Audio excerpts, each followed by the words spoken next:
Les zones d'installation de chantier sont situées à proximité immédiate du lieu des travaux et sur un terrain dédié au stockage des pales planches sur le 5e quai Est.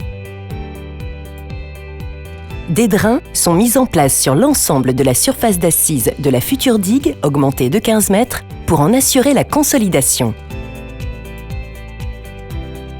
Les enrochements actuels sont partiellement déposés pour permettre le battage des pieux de l'estacade et le début de construction de la nouvelle digue.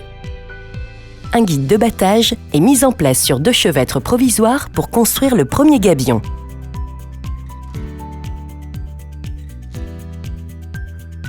En configuration maritime, cet outil servira ensuite à positionner et construire le reste de la gabionnade.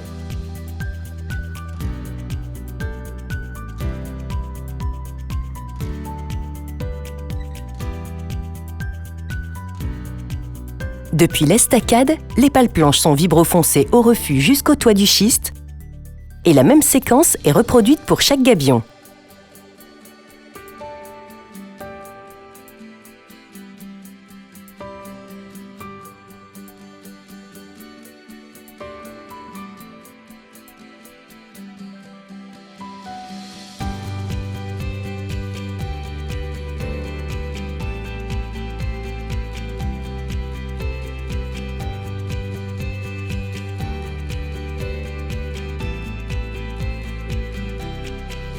Un deuxième atelier met en œuvre les festons et déplacera ensuite l'estacade après remblaiement successif des gabions et des festons.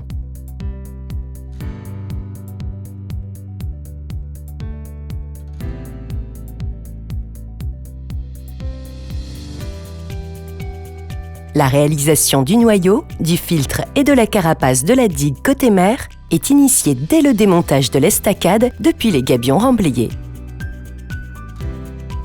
À environ 100 mètres du raccordement avec le quai EMR, 4 passes seront créées dans la gabionnade pour en permettre la fermeture sans concentration des courants marins. Les passes seront simultanément refermées par des panneaux coulissant dans des guides situés sur les flancs des gabions.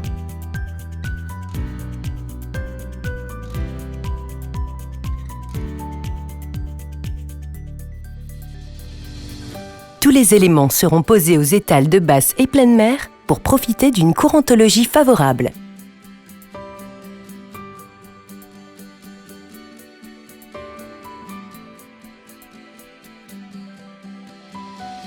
Les pales planches des festons seront ensuite vibrofoncées et la mise en œuvre de la digue et de son préchargement seront finalisées jusqu'au quai EMR. Le raccordement entre la digue et le quai sera étanché par la réalisation de jet grotting.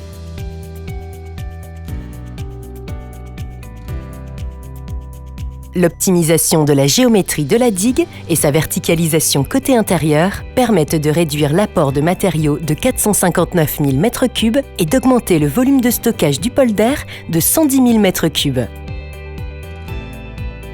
Ceci permet de diminuer le trafic lié au chantier de 26% et de réduire considérablement les émissions de matière en suspension par rapport à la configuration proposée en solution de base.